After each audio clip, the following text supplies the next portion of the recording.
Namaste and a very warm welcome to all of you in this daily morning live meditation session with me, Dhyanse.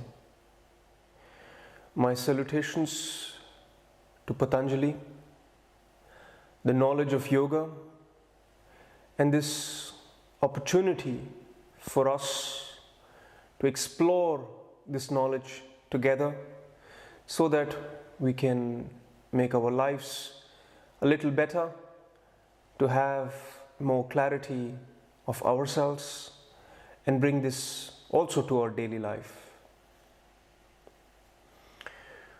Yoga and meditation, they all have one goal.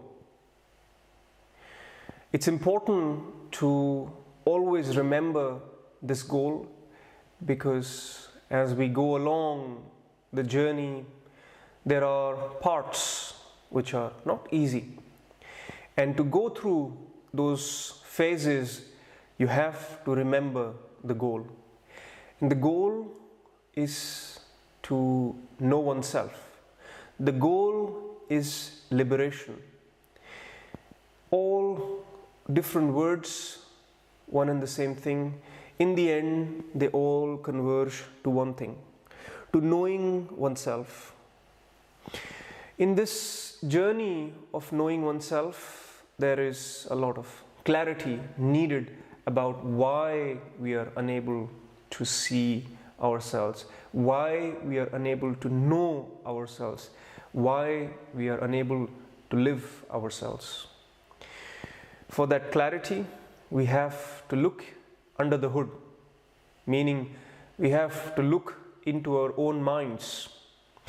As much messed up our minds are, as much whatever the situation is there in our life, in our minds, how difficult, how unwilling you are to look into your own mind, it is important to understand your mind, to face your own mind, to put things in its right place.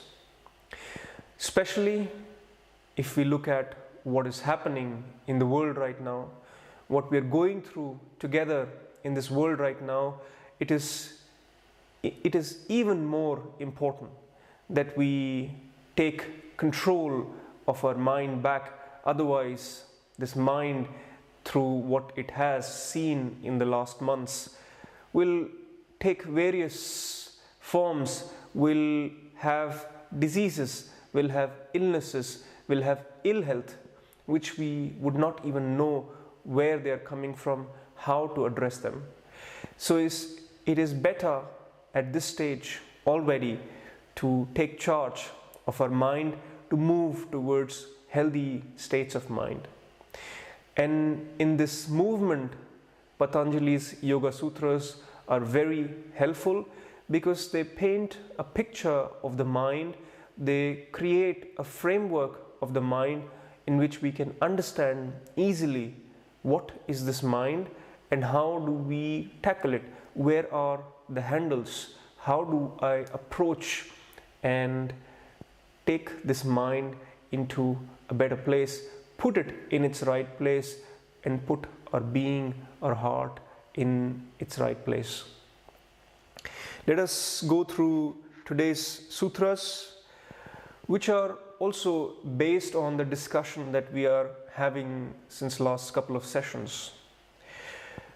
We established in the last couple of sessions that there is this lake of chitta, or in other words, the mind screen called chitta, which means when you close your eyes, what you see, what goes through in front of your mind screen, the thoughts, the ideas, the plans, all this, what goes through is the chitta, or on the screen of chitta, and what is going through are the forms, the vritti, different forms of energies, what we are calling them as thoughts or ideas or plans and so on. So in this backdrop, in this understanding of that there is a screen, there are forms on the screen, and then there is a seer. the witness who is constantly watching these modifications that are on the screen. Here, the goal that we have established is that the chitta, the screen, is completely free of any forms. When the screen is completely free of any forms, any modifications, the seer can see through the surface, can see into the depths of chitta, and into the depths of chitta is our true nature, is our true being, is the truth hidden, not really hidden, but it's always there. It doesn't want to hide, but since we cannot see it, it's hidden from us. And the goal is the seer sees and meets this truth, seer meets this true nature. In between what we have as these modifications, how do we understand these modifications? Today's sutras are all about where Patanjali puts these modifications into 5 different types, 5 different classes. It sounds slightly theoretical, but I believe that it helps us along the journey while we are meditating every day and we are coming across these forms, coming across these modifications. We know what these modifications are. We know what the classification of these modifications are, and then what to do with them. So it's important to somehow also go through this theoretical understanding of what these 5 modifications are. Patanjali says,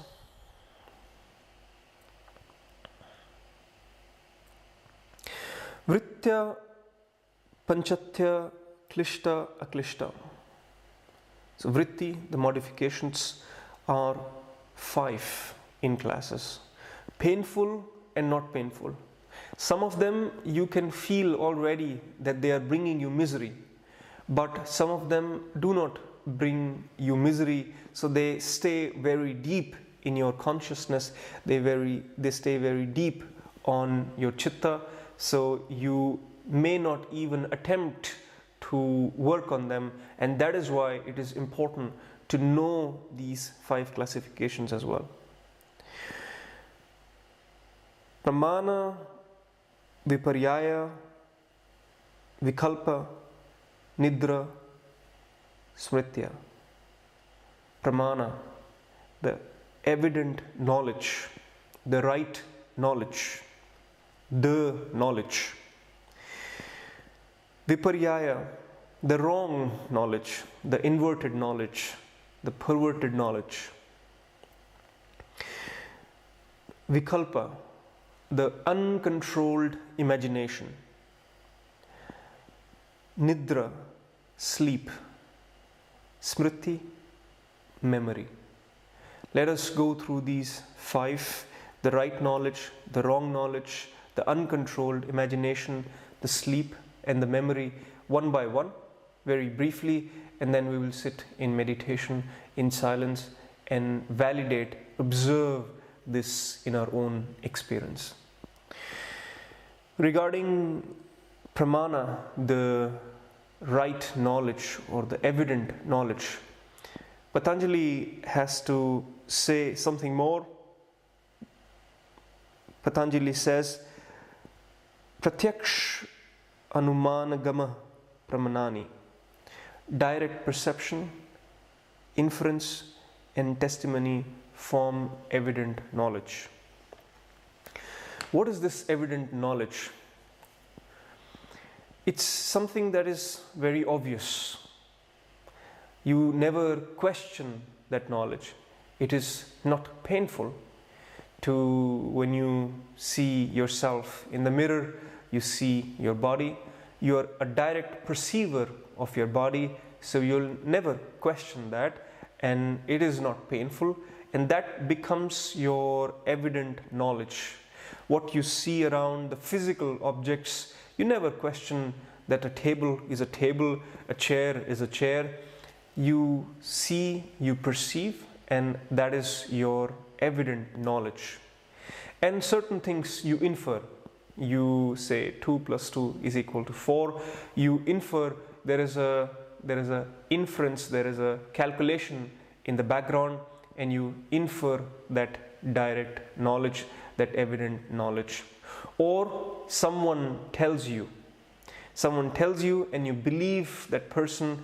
And if you look at the entire foundation of our modern knowledge, it is based on referencing, on credibility of other people who have known and have been passing on that knowledge, forming this cascade, this entire structure of knowledge. These are the sources of direct knowledge, evident knowledge, where there is an evidence for the knowledge. Patanjali is very strict when it comes to putting people always on track of yoga. He even says that this evident knowledge has to be put aside when you are in yoga. When you are in meditation, your goal is a chitta free from vritti. And even the evident knowledge comes in the way. You can observe in your own meditations that this evident knowledge, facts, also start arising in your mind, and you don't know what to do with them. So what he's saying is that even facts, you put them away. For these moments of meditation, for these moments of silence, you put all the facts away as well, because they are not going to help you in going through this journey and meeting your own true self. So for the moments of meditation, not just now, in every practice, in every session, all, even those facts that arise in your consciousness, put them aside. Let your canvas be completely empty, the screen be completely empty of any modifications, of any vritti. The second, wrong knowledge, or the perverted knowledge, the inverted knowledge, the reverse knowledge. Patanjali says, Shabda Jnana Anupati Vastu Shunyo Vikalpa. Delusion, this. So he's talking now about the third sutra here. For the second, for the wrong knowledge, what Patanjali says is Viprayayo Mithya Jananam Atadrupa Pratishtham. What he's saying is this illusion, this vipraya, this inverted knowledge is a false knowledge formed of a thing as other than what it is. What that means is that when you don't want to accept the truth, when you don't want to see the facts, slowly wrong knowledge starts forming on top of your chitta, and you almost cannot identify that you are stuck in the wrong knowledge. And that is why he's emphasizing that when you do not see the facts, when you do not see the evident knowledge, you start to get trapped into something that is inverted knowledge. A boy, he was sent by his mother to the temple. The mother gave him 2 coins. She said, take these 2 coins. 1 coin is for the gods in the temple. Give it to the gods over there. And 1 coin is for you to carry out this process. Go enjoy your sweets from the market. He took the 2 coins. He was playing with the coins along the way, and the coins fell. One of those coins fell into a hole where he could not get the coin back. So he picked up the other coin, thought about what to do, and he looked up in the sky and said, God, since you're everywhere, I cannot reach that hole. You take out your coin and let me be with my coin and go to the market. And then he didn't go to the temple. He explained the thing to himself and moved to the market. Now a small boy can't blame him. But similarly, we start explaining ourselves. We don't look at the facts the way they are. We are caught in false knowledge. The third, the uncontrolled imagination, the delusions. Here I already narrated Patanjali's sutra.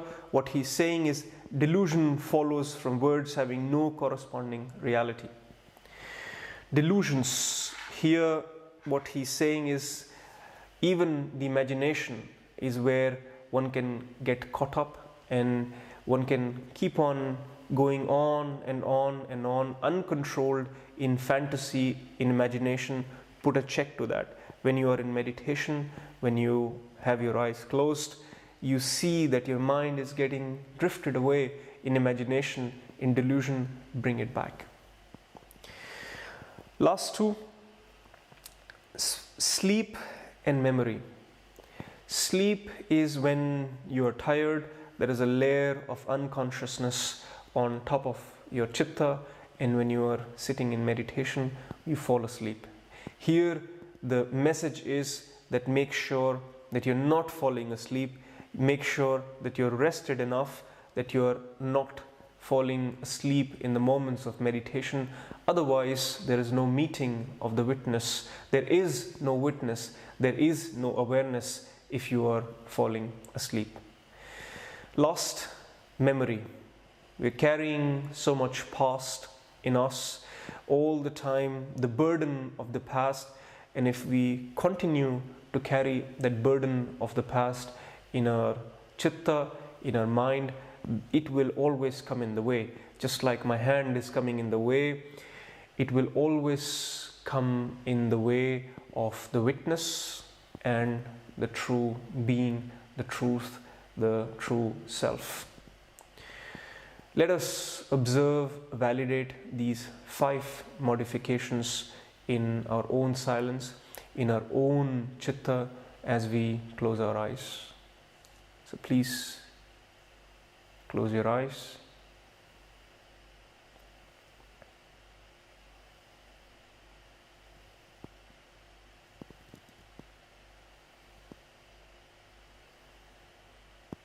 Posture upright.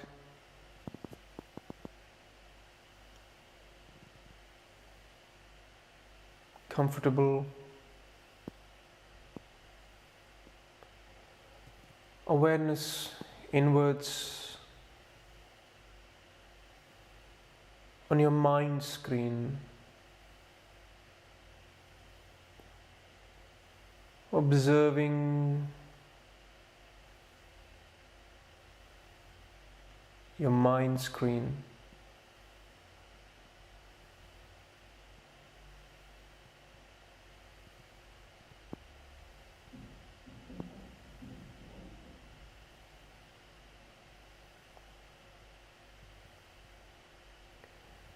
With every breath, allow your body to settle. Allow your awareness to turn inwards, towards your mind screen.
If facts arise on your mind screen, let them go, put them aside. Let your mind screen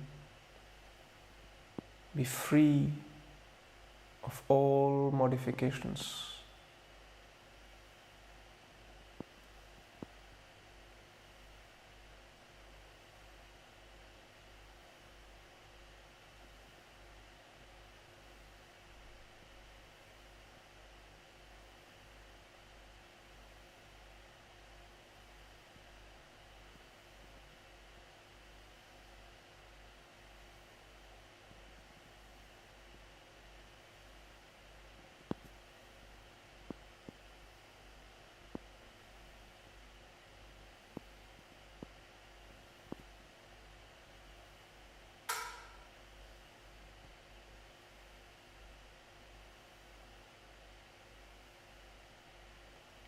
Don't let yourself drift away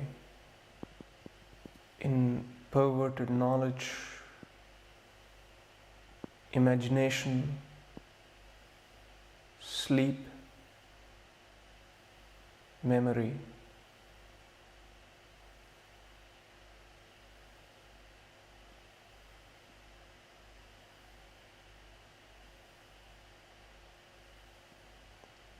Stay alert,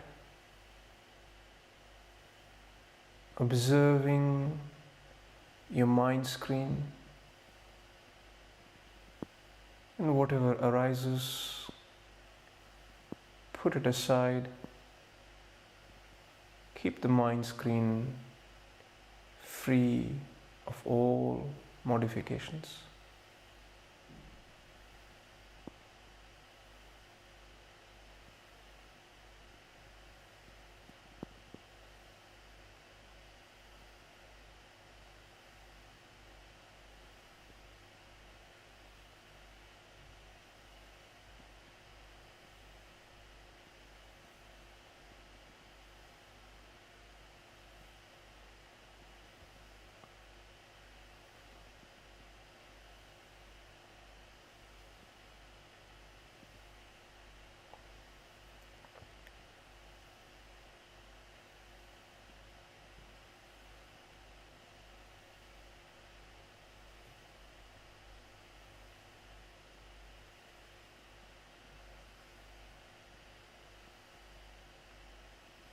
Don't force anything.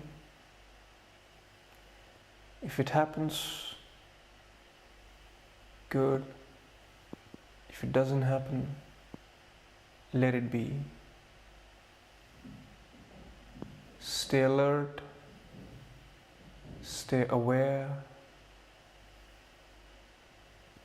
observing your mind screen, silently witnessing your mind.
The awareness becomes stable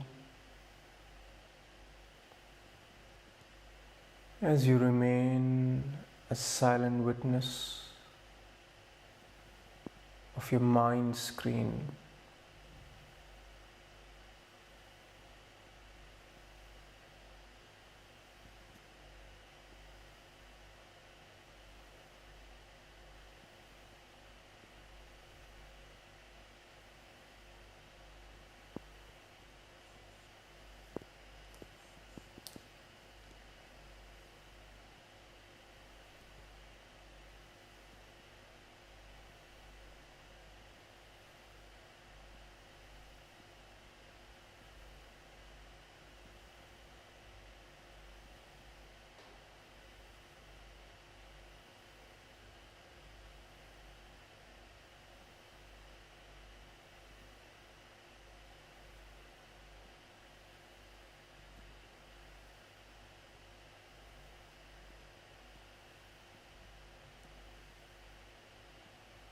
Notice a sense of centeredness,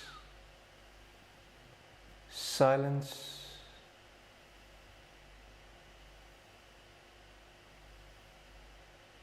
as you are aware of your mind screen.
Let go of all effort, and if you wish to stay longer in this silent awareness, keep your eyes closed, awareness inwards, and stay deep in silence for the next minutes. Or very gently and slowly you may open your eyes, maintaining this awareness, silence, centeredness, and this observation of your own mind, not just with the eyes closed, but also with the eyes open. And as you go through your day, maintain this observation of your mind. I will see you tomorrow at 7 a.m. Central European Time. Namaste.